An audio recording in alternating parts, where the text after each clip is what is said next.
Well, it's certainly been a minute since we've talked about Alyse Parker. Just the other night, I came over to her channel, and what do you know? She has a plant-based day of eating. It was made a few months ago. I still think it's worth going over.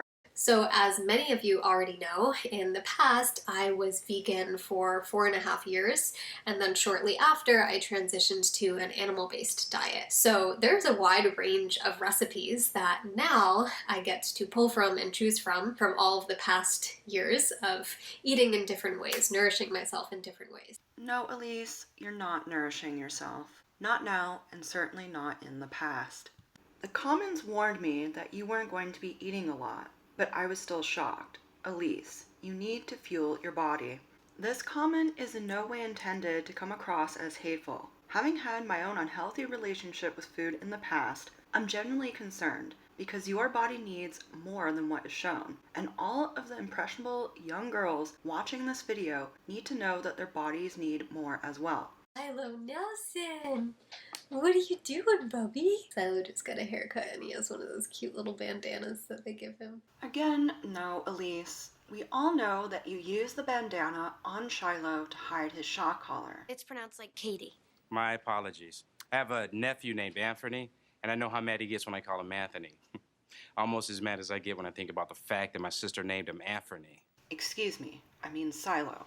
E-collar on Silo. I think there's maybe a little bit of a misunderstanding. Maybe some individuals don't really know exactly how they work, what the purpose of them is, and all of that. In that training school, they showed me exactly how to use the e-collar to train Silo, along with positive reinforcement. And in training purposes, it can be really helpful. Yeah, I think there's maybe a bit of lack of understanding on how the e-collars work.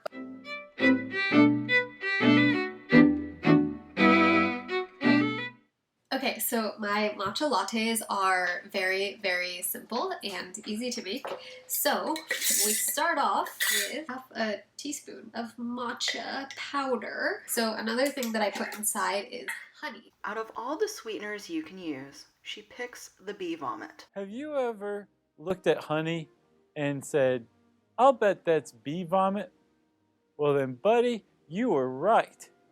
I don't see anything wrong with having a matcha in the morning. However, I think any of us with common sense would agree that a liquid is not a meal. I don't care how many powders or potions you use, it's still just not going to cut it. This is what we're working with. It's quite intense and stacked. So freaking good. And you could totally do this on gluten-free bread. I just love the crunch of these rice crackers and I like the size of it, and this is just my own version that I eat quite often. So I'm excited to share it with you. It is a little bit messy to eat, but it's so worth it. Not gonna lie, that looks pretty tasty. However, we shouldn't be blindsided by a yummy recipe. Let's pause for a moment and think about this critically. Most of us would agree that this is a snack, not a lunch. I know we all tend to get trapped in our feelings, which is why things like Chronometer exist. And so far today, she has had less than 400 calories.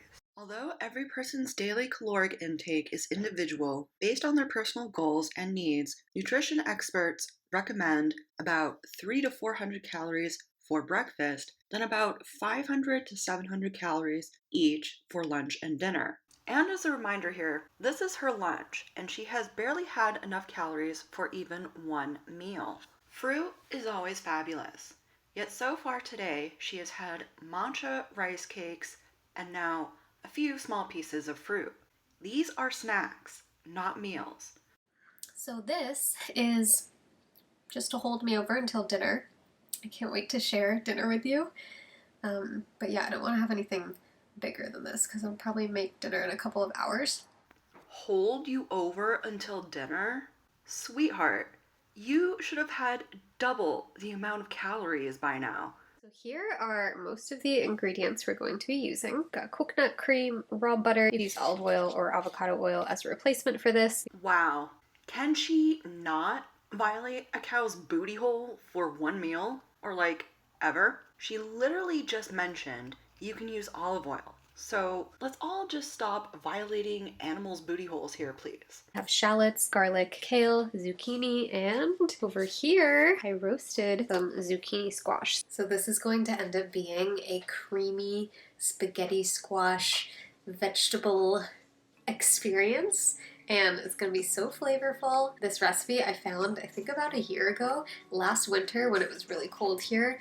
Luke and I would make this and like different variations of it so frequently, and I haven't made it in quite a long time. So here we go. This meal as a whole seems pretty good, but notice how she has 2 bowls. She gives herself a tiny portion and then leaves the rest for her boyfriend. So, to be fair and accurate, she is eating about 1/3 of this. Normally, this meal would come out to about 658 calories. However, as we all can see here, Alyse is just giving herself a tiny portion. Well, the comment sections were right. She has eaten less than 1,000 calories. I'm not here to nitpick over every nutrient, but as you can see, when you don't eat enough calories, you're not going to get enough nutrition. It pretty much is that simple. Alyse claims that because she is short, according to her, she is 4'10", that she needs less calories. I don't know if she genuinely believes this, but I'm getting a little bit of a Eugenia Cooney vibe, like, this is my body type, I'm naturally like this. The literal medical definition of starvation is 1,000 calories or less. But okay, let's indulge her for a minute. Let's just pretend that she is a preteen middle schooler.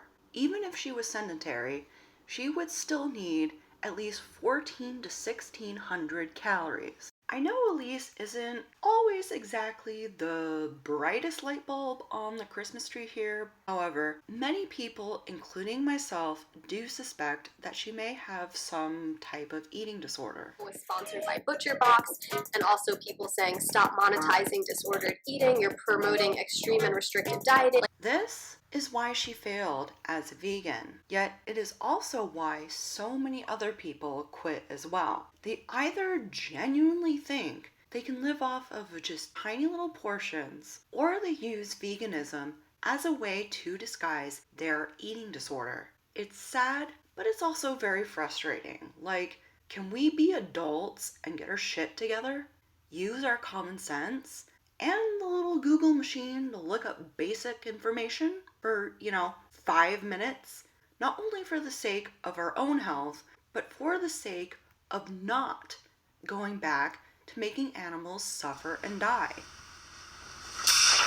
I've never, ever, ever been the person to research and research and research before doing something. Oh, right, I forgot. She's lazy and too cool for school to do any research. Don't be like Alyse. Don't be another idiot going back to hurting animals. When you hurt animals, you ultimately hurt yourself. This girl obviously gives no fucks for the animals. It's all about her and her goddamn mold.